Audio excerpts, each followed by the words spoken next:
Attention, mes enfants, c'est fini de jacasser. Écoutez sagement, car la classe va commencer. Attention.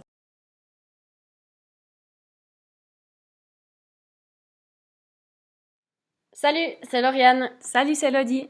On est les maîtresses de loin et aujourd'hui on va parler de la théorie de l'Einheitssechs de Junior Deutsch 8e année. Durant cette unité, nous allons parler des différentes pièces que l'on trouve dans un immeuble et particulièrement dans une école et l'étage auquel se trouvent ces différentes pièces. Donc la question wo ist quelque chose veut dire où se trouve quelque chose, une pièce, un étage, une personne, n'importe quoi. Nous t'avons donc mis l'image d'une maison. Tout en bas à gauche se trouve la porte. On peut également dire l'entrée ou la sortie de l'immeuble. Donc Eingang veut dire l'entrée, Ausgang veut dire la sortie. Et je te rappelle que la porte se dit die Tür. Tout en bas, nous avons le rez-de-chaussée. Le rez-de-chaussée se dit Erdgeschoss. Et pour dire que quelque chose se trouve au rez-de-chaussée, on utilise la préposition im. Donc im Erdgeschoss. Le premier étage se dit im ersten Stock. Stock, c'est l'étage. Ersten veut dire premier. Nous te rappelons que c'est comme pour les dates, par exemple. Quand on veut dire premier, deuxième, troisième, etc., on rajoute ten à la fin du chiffre, à la fin du nombre. Donc, ici, par exemple, ersten, zweiten, dritten.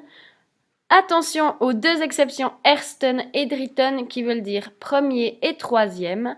Il ne suffit pas simplement d'ajouter ten à la fin, il faut un peu modifier le mot. Par contre, zweiten, vierten, fünften, à chaque fois on rajoute ten. Il y a juste encore une troisième exception, c'est le septième. On ne dit pas siebenten, mais siebten. Donc, pour dire au deuxième étage, nous devons dire im zweiten Stock. Au troisième étage, im dritten Stock. Voici le vocabulaire que tu dois connaître dans cette unité. Donc, der Kunstraum, c'est la salle de travaux manuels. On vous a mis également les mots au pluriel juste en dessous. Car tu peux avoir plusieurs salles de travaux manuels, par exemple, dans ton collège. Ça serait die Kunstraume. Der Computerraum, c'est la salle informatique, la salle des ordinateurs. Die Toilette, les toilettes, à savoir qu'en français, on dit toujours je vais aux toilettes, c'est les toilettes au pluriel, tandis qu'en allemand, ils utilisent le singulier, die Toilette. Par contre, si sur un étage, il y a deux salles de toilettes, deux toilettes différentes, on va dire die Toiletten. Die Bibliothek, la bibliothèque. Die Turnhalle, la salle de sport, la salle de gym. Das Lehrerzimmer, la salle des maîtres. Lehrer, les maîtres. Zimmer, la salle. Et das Klassenzimmer, la salle de classe. En allemand, tu as plusieurs manières de décliner, de modifier les déterminants et les pronoms, par exemple. Nous allons parler de deux manières différentes de les décliner qui sont le datif et l'accusatif. Certaines prépositions en allemand obligent l'utilisation du datif et d'autres obligent l'utilisation de l'accusatif. Dans cette unité, les prépositions que nous allons utiliser n'utilisent pas forcément le datif ou l'accusatif.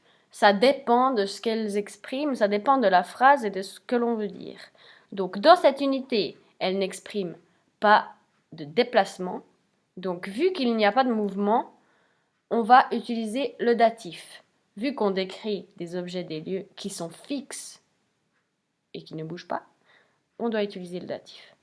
Donc, voici un rappel des déclinaisons du datif. Le der, en allemand, devient dem, meinem, etc. Ça doit terminer par em. Le die féminin se termine par er au datif, donc ça se transforme en der, par exemple, ou en meiner. Le neutre das au datif se transforme comme le masculin, em, puis le pluriel au datif se transforme en en.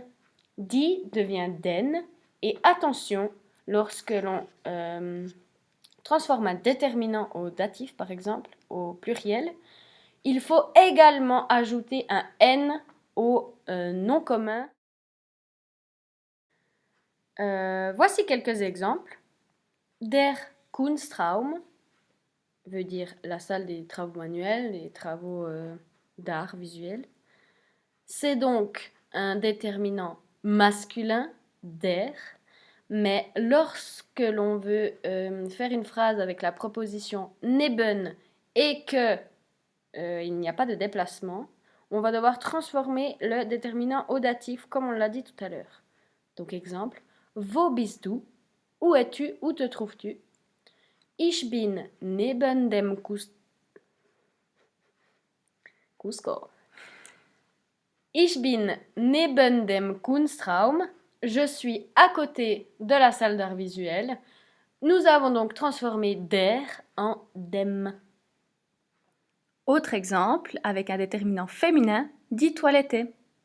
Das Lehrerzimmer ist links neben der Toilette. Ici, il y a de nouveau la préposition neben, à côté, donc il n'y a pas de déplacement, on doit utiliser le datif. Donc, la salle des maîtres se trouve à gauche, à côté des toilettes. Le die devient der Toilette. Maintenant, avec un déterminant neutre, das Klassenzimmer, la salle de classe. Ich bin neben deinem Klassenzimmer. Je me trouve à côté de ta salle de classe. Dein est au masculin et est décliné au datif, donc nous devons dire deinem, car le neutre se transforme comme le masculin. Das devient em au datif, donc deinem. Autre exemple, cette fois-ci au pluriel, die Computerräume, donc les salles informatiques. Es gibt mein Klassenzimmer rechts neben den Computerräumen. Donc il y a ma salle de classe à droite, à côté des salles informatiques. Donc le pluriel die se transforme en den. Et comme a dit Lauriane avant, on doit rajouter également un N à Computerraumen